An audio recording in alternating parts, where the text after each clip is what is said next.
Le Royaume-Uni a-t-il fait plus pour aider les réfugiés vulnérables que tout autre pays d'Europe?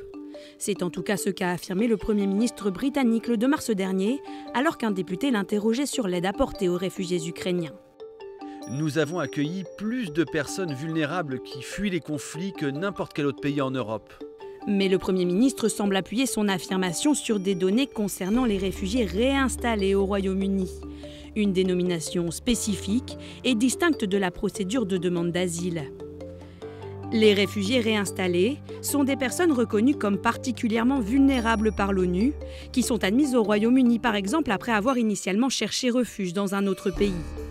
Selon les données officielles partagées par l'Union européenne avant le départ du Royaume-Uni, entre 2015 et 2019, le pays a effectivement admis environ 24 700 réfugiés réinstallés, plus que la France et que l'Allemagne. Mais dans son discours, Boris Johnson a évoqué l'accueil de personnes vulnérables fuyant les conflits, ce qui suggère qu'il parle de tous les réfugiés sans distinction de statut.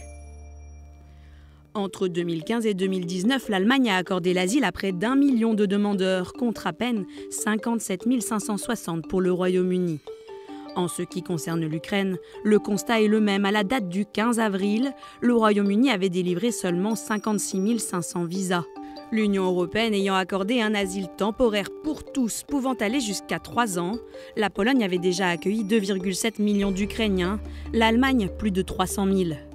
Au regard de sa richesse et de sa population, le Royaume-Uni hors de l'Union européenne n'est donc pas particulièrement généreux envers les demandeurs d'asile.